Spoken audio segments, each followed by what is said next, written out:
Now, in the upcoming derivations, we are going to assume x of t is a Whiteson stationary random process. Okay, therefore, its mean is constant, its autocorrelation is a function of tau.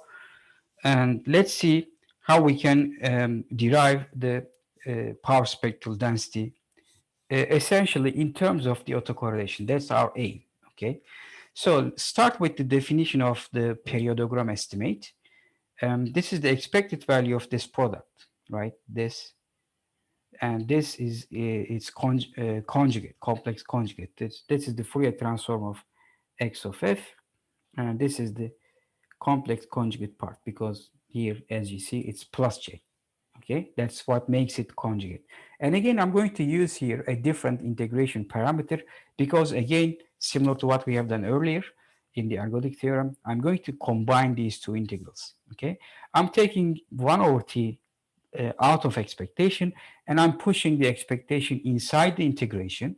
So I just have a expected value of x of t times x of t prime times e to the power minus j 2 pi f times t minus t prime because I have t here, and essentially can write this as this exponent as minus j 2 pi f minus t prime. Okay, so this is t minus t prime here. Okay, and at this point we define tau as t minus t prime. Okay, and therefore I can express my integration here as well. As you see, this is expected value of x of t times x of t prime. As you see, this is autocorrelation, and since I know x of t is Whiteson stationary, this is autocorrelation at t prime minus t.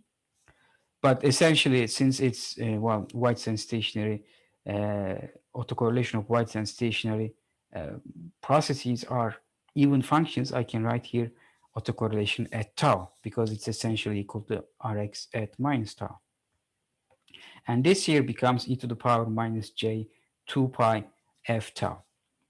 Now, this is the expression I have for the periodogram estimate. And to obtain the power spectral density, I would like to take the limit of this expression as t goes to infinity.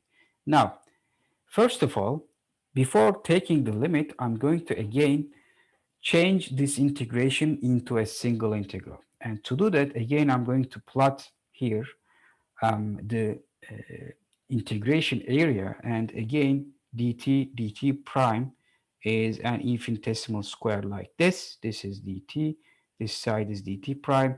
So I'm trying to integrate the autocorrelation Rx of tau inside this square area, okay?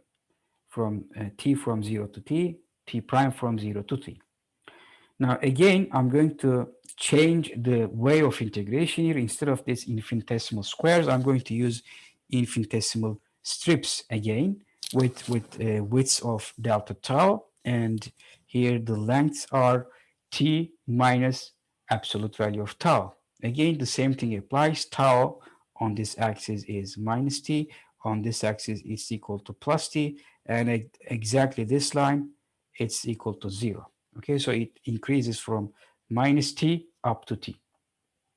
Okay, so the infinitesimal strip is going to have an area of t minus absolute value of tau times d tau, which appears here. So the autocorrelation here, exponential function here, and dt prime, instead of this infinitesimal area, I have t minus absolute value of tau times dt. And now the integral is not from 0 to t, but you see tau from minus t up to plus t. Okay, so be careful with integration limits. Then I'm going to feed this 1 over t inside into this term here. Then it will be 1 minus absolute value of tau divided by t times the autocorrelation times e to the power minus j 2 pi ft tau d tau. And at this point, I'm going to apply the limit.